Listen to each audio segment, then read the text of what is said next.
Hi, I'm Lone Candle.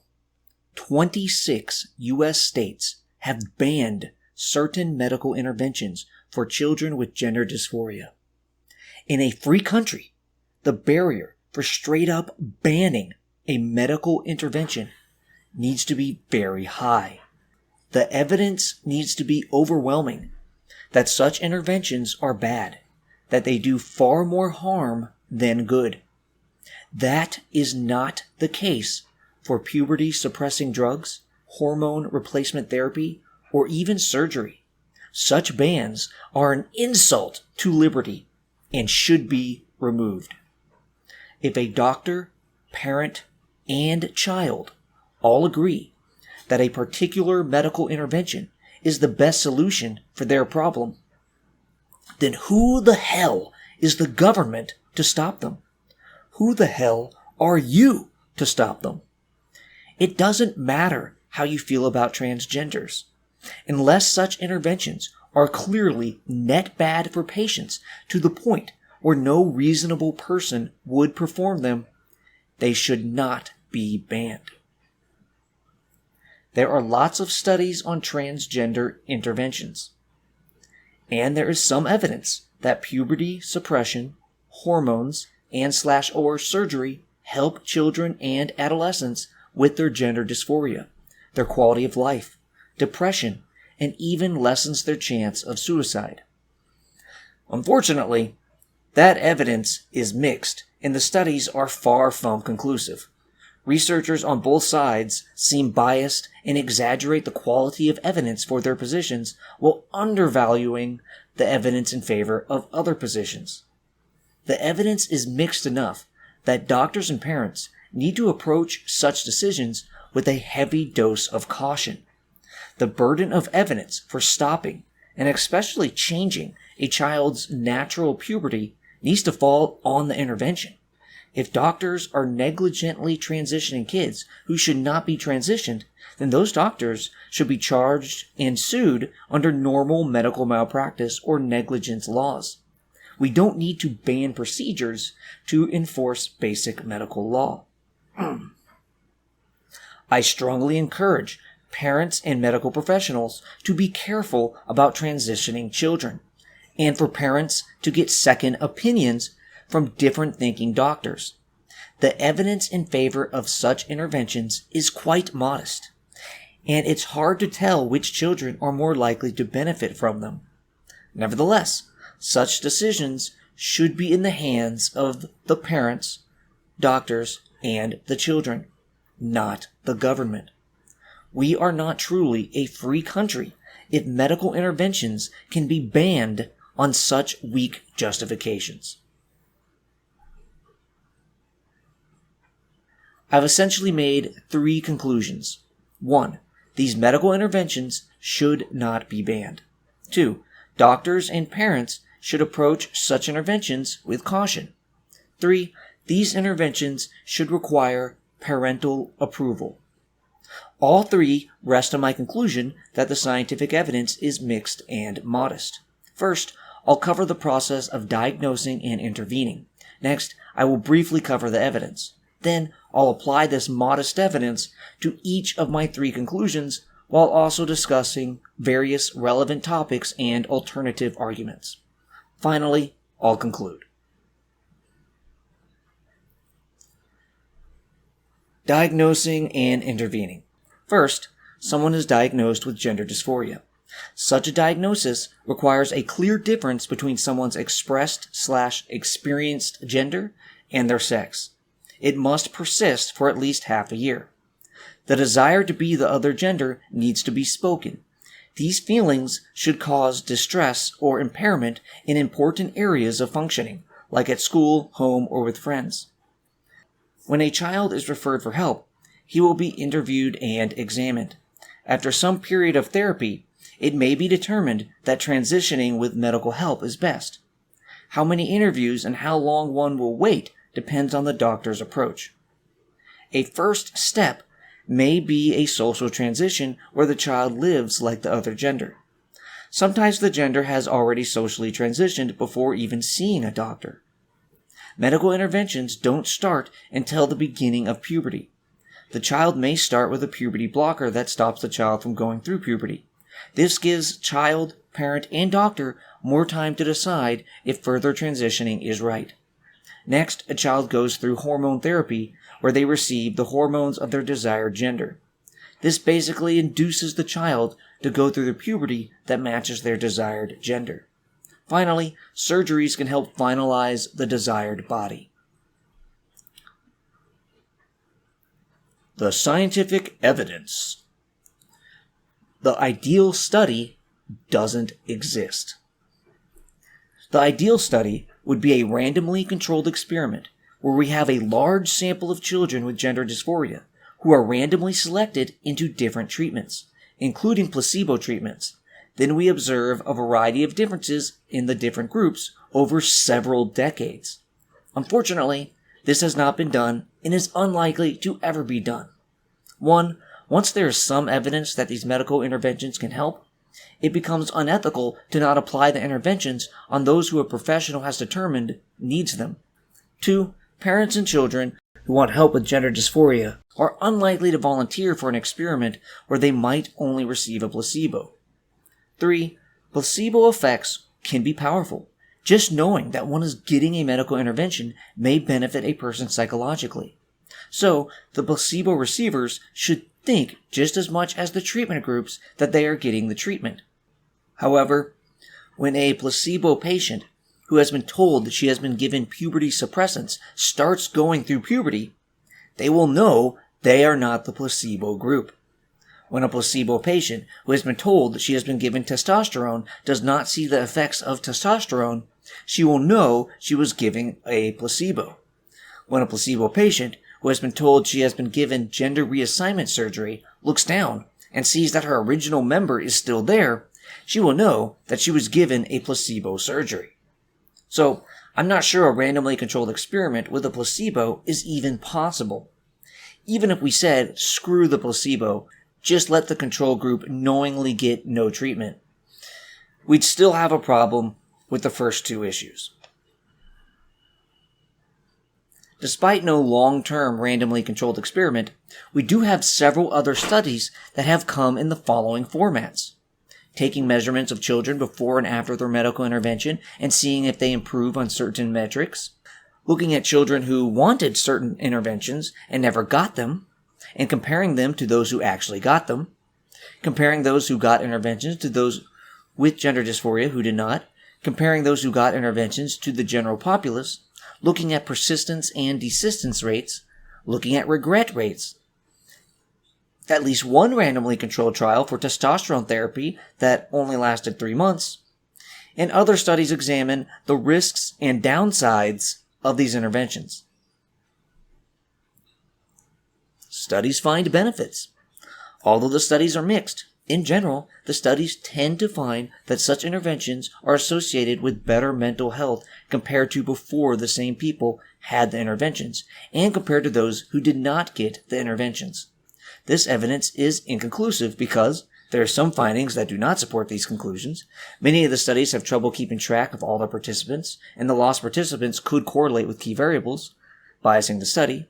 Some of the studies study too short of a time period, so we don't know if the positive effects will retain over a long time. And because there is no randomized control group, we can't know if those that are selected for intervention are systematically different than those that are not. Those selected may have been more likely to improve in the first place. Finally, there is strong evidence that social support for one's perceived gender helps on psychological variables like suicide and depression, and it's hard to separate the effects of social support from the effects of medical intervention. Desistance. Some studies look at persistence and desistance rates. These studies take children who have gender dysphoria, or something like it, and see what percentage of them stay gender dysphoric after puberty. A majority do not. A majority of children desist, meaning that they stop being gender dysphoric by the time they finish puberty. It doesn't make sense to go through the costs and risks of medical interventions to make someone's body more like their gender when the gender dysphoria will resolve naturally. High desistance rates would only be a slam dunk against medical intervention if we don't know which children will desist and which will not. We don't know for sure, and this is one reason why I advise caution. But we have clues. The stronger the gender dysphoria, the more likely it will persist. Pro-intervention researchers argue that they can tell which will persist, and even that the high desistance rates are false, because those studies that find high desistance rates are including children who are not really gender dysphoric in the first place. Desistance studies also have an inconsistent definition of desistance, and may have at times counted people they lost track of as desisters, when really we don't know if those individuals desisted or persisted. Additionally, most desisters desist before puberty, so before the point at which medical interventions begin. Regret rates. Some people go through with hormone therapy or Sassan surgery and later regret it. Some even detransitioning. Estimated regret rates range from less than 1 to 4%. These seem high, but they are lower than other surgeries, which generally have regret rates of 14%. It is not rare for people to regret surgeries, and if regret rates for transition surgery are lower than for other surgery, it's not clear that regret rates add much to arguments against doing these surgeries. That said, most surgeries are more involuntary. They are done to save one's life or to maintain a basic function. A voluntary surgery motivated by feeling trapped in one's body may be expected to have lower regret rates. Of those that do regret or detransition, some do so for external reasons more so than internal ones. If someone detransitions because they feel discriminated against, then that is a problem with society, not the surgery. Others regret or detransition because they realize their sex and gender actually did match. These people should not have been transitioned in the first place. Some detransition, but do not regret transitioning. They saw value in medical interventions helping them explore their gender. The randomly controlled trial. There was a randomized clinical trial for testosterone therapy, but the no intervention group only went without testosterone therapy for 3 months. We are interested in long-term outcomes, not just differences for 3 months. For what it's worth, after intervention, the intervention group had less gender dysphoria, less depression, and less thoughts of suicide. This supports non-randomized studies that show reductions in such things, but leaves open whether these results would last for years to come. The non-intervention group could have found other ways to cope, and the intervention group may have only been having temporary euphoria with the new changes in their bodies. Risks and downsides. As with any medical intervention, puberty suppression, hormone replacement, and surgeries come with risks and side effects. A small number of people die in surgery. Surgery, and sometimes hormone replacement, result in a loss of fertility. Trans people are more likely to die from heart issues. Delaying puberty reduces bone mineral density, although once hormones are given, much of this is made up for. A low risk of death and effects like lower bone mineral density and possible heart issues are small enough that they don't rule out these interventions as a net good. These are risks and side effects similar to many regularly done interventions. Loss of fertility is not a small deal. Continuing the human race by having children is a basic part of being human. Are children really ready to know if that is something they can give up? Loss of fertility can be dealt with if eggs or sperm are taken in advance to be used later. We don't fully understand the effects of changing or delaying puberty. Puberty is the basic and natural process children go through to become adults. It's hard to say how we are affecting children by interfering with this, and it re-raises the concern that by the time they become adults, those individuals may decide that they are fine living in their natural bodies. Another possible side effect is making someone more trans than they otherwise would be. This could even be an effect of social transition. It's possible some kids would later grow up to be comfortable in their natural bodies, but by affirming them and treating them as the opposite sex, we settle in their minds that they are the opposite sex, making them fully internalize a trans identity when otherwise they may have grown out of it. Mental problems. A high number of kids who claim to be in the wrong body often have other psychological diagnoses. This raises caution. Because, are these children at their core gender dysphoric? Or are other mental health issues confusing them on their gender? When it comes to intervening, this favors more caution to decrease the chance that we are not medically changing a child who ultimately would not be gender dysphoric if their other mental problems could be dealt with. Biased researchers. Unfortunately, researchers on both sides of the debate make mistakes apparently due to them really wanting to show that their starting position is correct. In literature reviews, this includes ignoring papers that go against their position, accepting relatively uncritically papers that support their position, and being more critical of papers that go against them. In papers themselves, both sides have counted individuals who dropped out of their studies, who they lost contact with, as being cis or dysphoric based on the researcher's bias. Researchers have compared two groups that clearly are not clinically relevant, but emphasize them just because that comparison rhetorically supports their argument. Researchers have made arguments that assume that those who socially transition or receive some other sort of medical intervention are chosen at random, when they are not. Researchers also regularly cite articles to support specific points, even when those points aren't really supported in those citations, or the arguments made in the citations are deeply flawed. They also cherry-pick bad arguments from the other side to knock down, rather than focusing on the strongest arguments. The research is split into camps and filled with bias. This is not ideal. The scientific evidence conclusion. The debate in the scientific community is still raging. My reading of the scientific literature is that there are enough studies showing positive results that for children with strong gender dysphoria, medical interventions that affirm their gender probably do help them deal with depression and make them less likely to kill themselves. But this is based on studies that are not decisive, and some studies contradict these findings. Furthermore, this is based on an average of those transitioned. Children need to be carefully examined before beginning medical interventions, and only a select few should have such interventions. A majority of children with some level of gender dysphoria will resolve it naturally by the time they become adults. So these findings only apply to a minority of the children who feel like their sex and gender don't match. Caution, yes. Ban, no. There's a reasonable argument to be made that the evidence for the benefits of medical interventions is weak enough that executing such interventions on children is a bad idea. Children's brains are still developing. Should we really allow them to decide on permanent changes to their natural bodies? The answer is no. They should be carefully examined by psychologists, and a medical professional must agree that a medical intervention has a good chance of being beneficial. The parent should also agree.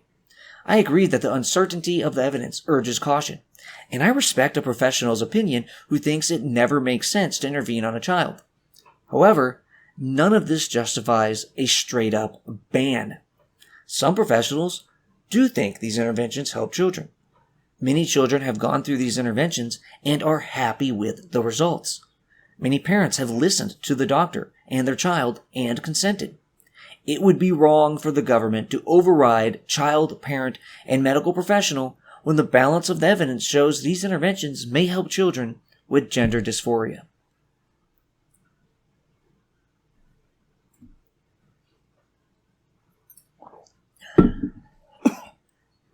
Permanence either way. Pro-intervention doctors and researchers point out that puberty itself creates permanent changes to the body that will create lifelong pain for those with gender dysphoria. The point to starting medical interventions at the start of puberty is to avoid these permanent changes. No amount of hormones and no surgery can fully correct for the changes in puberty, and this makes some with gender dysphoria who went through natural puberty feel trapped in the wrong body their whole lives. It also makes corrective surgeries more difficult. If instead, puberty can be delayed, this gives the child, doctors, and parents more time to decide what gender the child should be before permanent bodily changes take place. If it is decided that the child is trans, then rather than painfully going through the wrong puberty, they can never go through that puberty, and instead, by hormone therapy, go through a puberty that matches their mind. This makes a lot of sense, but it rests on the assumption that we can know which puberty is the best one for a particular child, and the scientific evidence isn't clear on that. Such arguments don't rely on, but often include, a neutrality between natural puberty and artificial puberty. But I don't think we should be neutral. I think the default should be natural puberty. I'll discuss this more in the section on bodily autonomy. Parents' consent. A basic assumption of this piece is that a government ban doesn't just override the decision of a child and his doctor, but also the decision of the parent. However, that is not always the case. In some states, parental consent is not needed. I am for parental consent. This, however, is not a straightforward issue. Should all medical interventions on children require parental consent? What if a child has a well-understood condition, and a doctor could save the child's life with a known, well-practiced procedure with minimal risks and downsides? If the parent says no to the procedure, essentially dooming their child to an early death, can the doctor not proceed anyways? I think the doctor should save the kid's life. Parental rights should not be so strong as to condemn a kid to death because the parents are against a medical intervention. What if there's a similar situation, but death isn't the negative outcome, just lifelong maiming? Can a parent really give a child a permanent disability just because he is against a good and well-known medical intervention? I would say the rights of the child outweigh the rights of the parent in this scenario also. Why then am I for requiring parental consent in the case of gender dysphoria? The reason is the permanence of the interventions combined with the inconclusive evidence in support of the intervention's benefits. If the studies were conclusive that a child with a certain level of gender dysphoria had a 90% chance of living a psychologically more painful life and a 50% chance of committing suicide without an intervention, and an intervention changed those odds to something like 10 and 1%, then I may be against needing parental consent. But the evidence just isn't that strong for these medical interventions. No matter how experienced and well-studied a doctor, he cannot know if such an intervention is best for a child because the science isn't there to give him such precise insights. It is an uncertain judgment call. Such calls ideally would be made by the patient themselves, but because the patient is a child, the decision naturally goes to the parent. A child's mind is still developing and still has trouble making long-term decisions. In such an uncertain scenario, it needs to be an adult that is convinced by the doctor that such an intervention makes sense. Medical evidence be damned. It's about bodily autonomy. There's an argument out there that it doesn't matter if transitioning helps a child improve on a medical metric like less dysphoria or less depression or a less chance of suicide. Children have a right to bodily autonomy. Such arguments compare transitioning to abortion.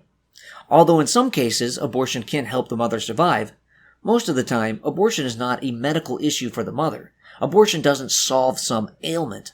It helps the woman make a lifestyle choice, that of not having this child at this time.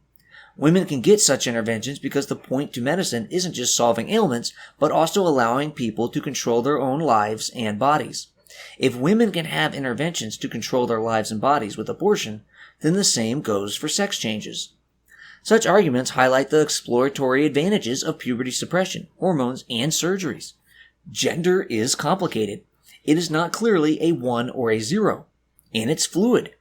Experimenting with delaying puberty can help one explore their gender and decide which permanent changes they want. Many who get off hormones or even detransition after surgery do not regret those interventions because they say they valued the exploration. Under this argument, the scientific evidence of medical benefits doesn't matter because bodily autonomy alone justifies allowing transitions, even for children who, despite being young, know their internal feelings more than anyone else. Only they can see into their own minds. I think autonomy is important, and this can be a great justification for allowing adults to transition if they want, but not children. I don't buy that children have the wherewithal to make such a consequential decision.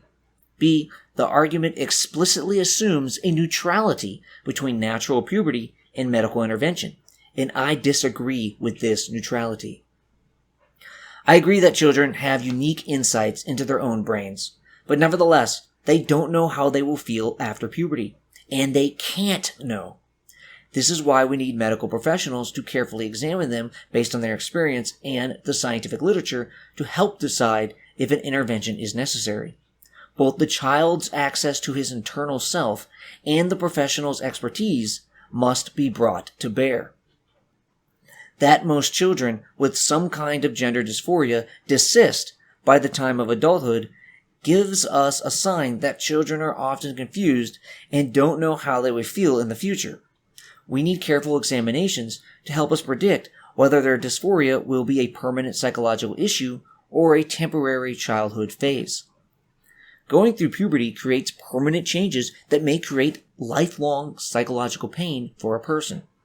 Hormone therapy and surgeries create permanent changes that are financially costly, come with risks, come with downsides, and could create lifelong psychological pain if the person later regrets the interventions. Natural puberty can foreclose other identities, pushing someone to see themselves as cis. Hormone therapy can foreclose other identities, pushing someone to see themselves as trans. Natural puberty doesn't have the financial costs of intervention. It doesn't have the heart risks, the bone risks, the death risks. That alone should make natural puberty the default option, making the burden of evidence on an intervention, especially an intervention past puberty suppression. Arguments act like puberty is an outside force, forcing someone into a cisgender when they should be free to explore their gender.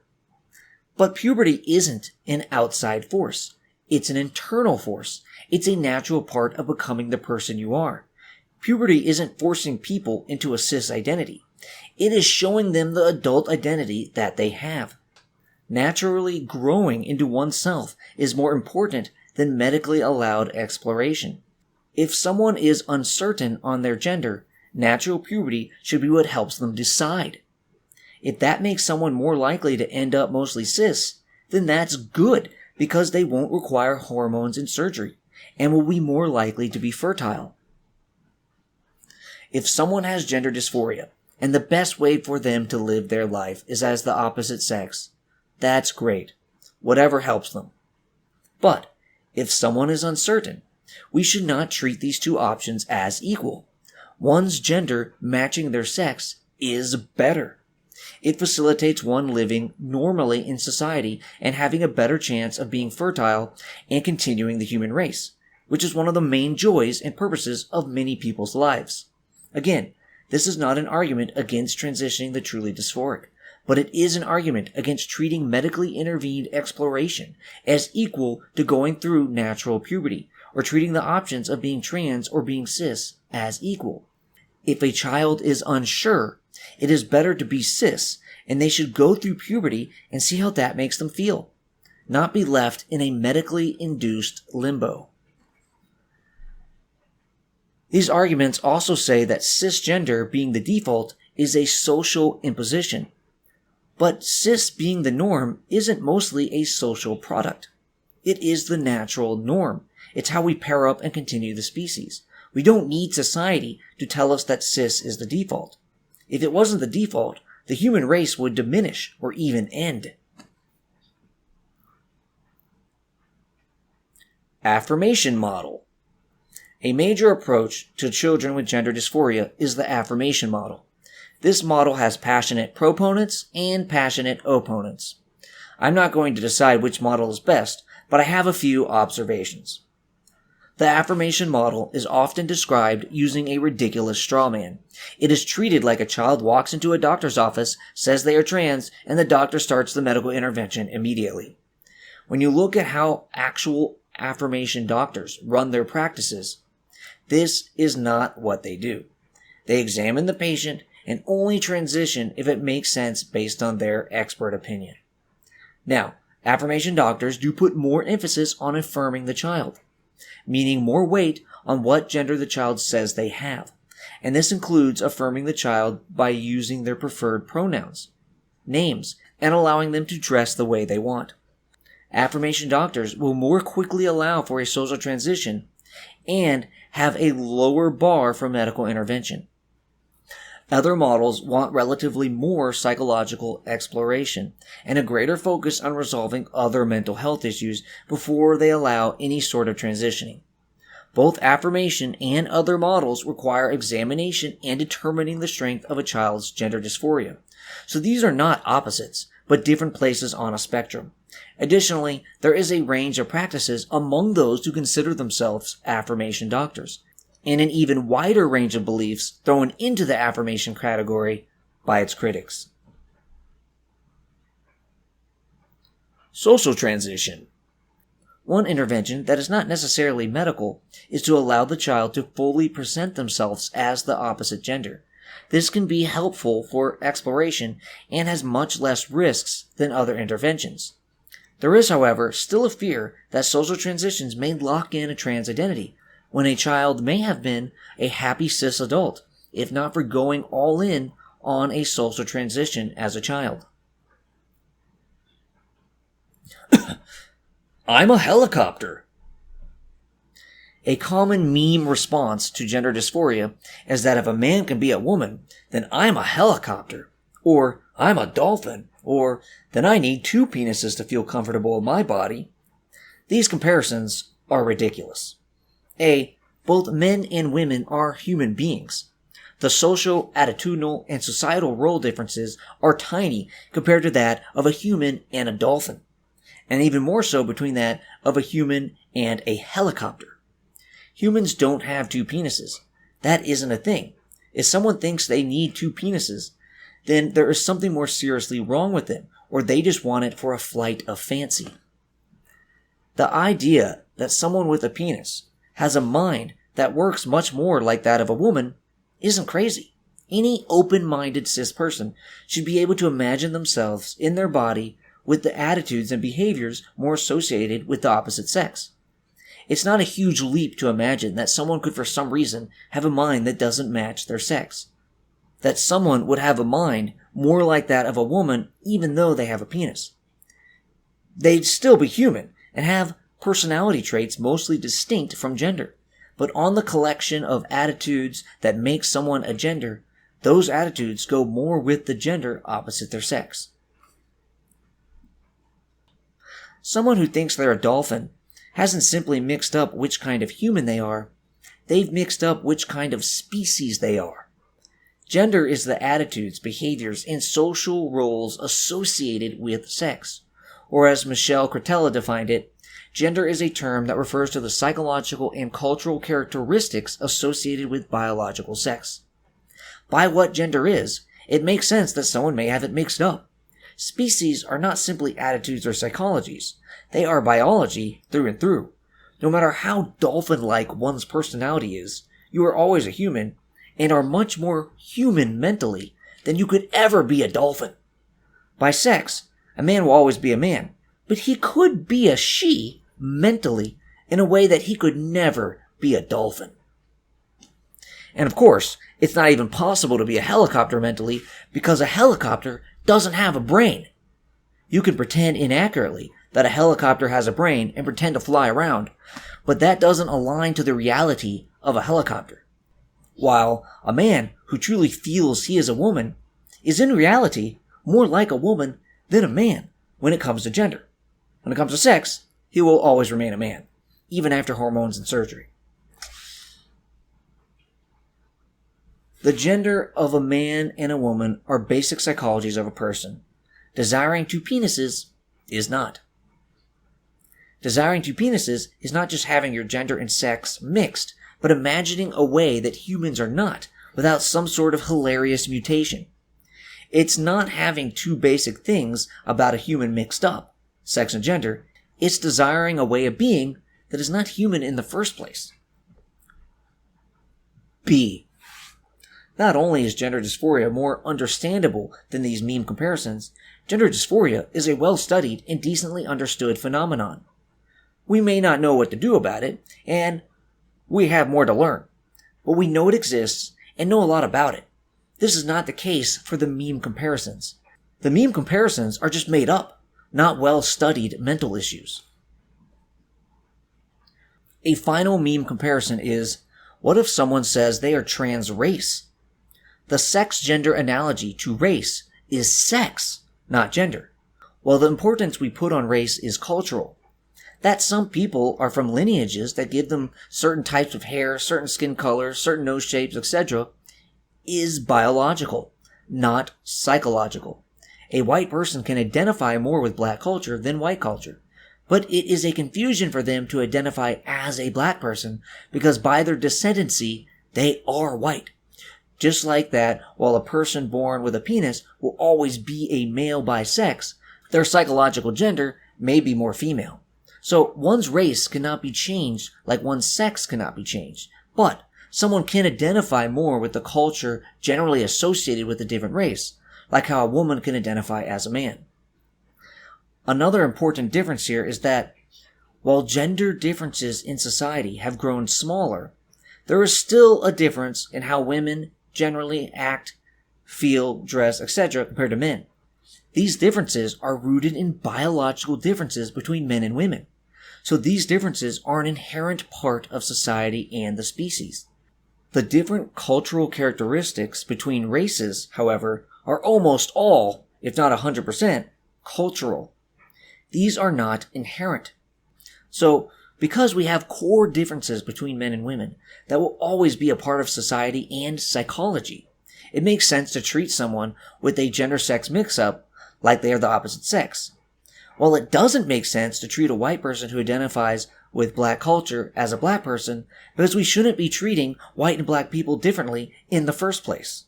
Whites and blacks are both humans, and there are no deep biological differences between the two. Women and men have inherent biological differences that make their distinction more important and necessary. To be clear, this doesn't justify discrimination against women. We can recognize these differences while also allowing women the same opportunities to do whatever they want in life and treating them equally in the workplace.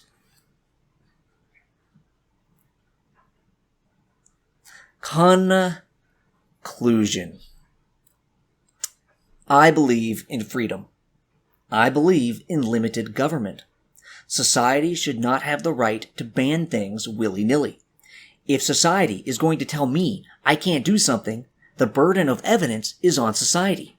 If society is going to tell a parent and their child that they can't do something, the burden of evidence is on society. If a medical doctor, parent, and child all want to do something, it would be an insult to liberty to stop them unless there is substantial evidence or logic that that action will be a net harm to the child. When it comes to puberty suppression, hormone therapy, and even surgeries for minors with gender dysphoria, the scientific evidence is mixed and inconclusive. That said, the balance of the research finds the mental health of children improving after such interventions. If a little boy thinks he'd be happier living life as a girl, and he thinks medical interventions are necessary to achieve that, and the parents agree, and a medical doctor agrees that this is the best choice, then unless the scientific evidence takes a strong turn against such interventions, it would be wrong to ban them. Doctors who are not taking proper cautions should be prosecuted and sued. If this is found to be the case, completely banning the procedure wouldn't be appropriate. Punishing the bad actors would be. I advise caution to parents, doctors, and children. Most children who are gender confused will be comfortable with their own body by the time they finish puberty. Many people who have gender dysphoria have other mental problems that could make deciding on an intervention difficult. These interventions have risks and permanent effects. Make sure the child is thoroughly examined before agreeing to any of these. While there is some evidence in support of these interventions, the evidence is not conclusive, so don't feel the need to intervene without understanding a child's mind the best one can. There are serious risks and downsides to these interventions. Some of the risks are minor and within line for other interventions. Others involve permanent changes to the body, loss of fertility, and messing with natural puberty. Hormones and surgery take away one's natural development and body, and replace it with something man-made. The children have unique access to their feelings and their gender because only they can see into their minds. But they also have developing brains, not fully capable of making long-term decisions. They can't know how they will feel in adulthood. Again, doctors and parents should approach transitioning a child with caution. Regret rates for transitioners are low. Mental health tends to be better after transition, and many trans people seem much more comfortable with their adjusted bodies. But some do not. Some regret the interventions, while others continue to have mental health problems. There is no replacement for love and support, and the scientific evidence supports this. Social support helps with mental health issues and reduces the chance of suicide. So, don't be an anti-freedom asshole who supports banning such procedures when there is evidence and many examples of it helping people. But also proceed with caution in making any such decisions because the evidence is weak and the downsides serious. And always approach people with love, understanding, and support, while at the same time not lightly agreeing to let a child permanently change his body.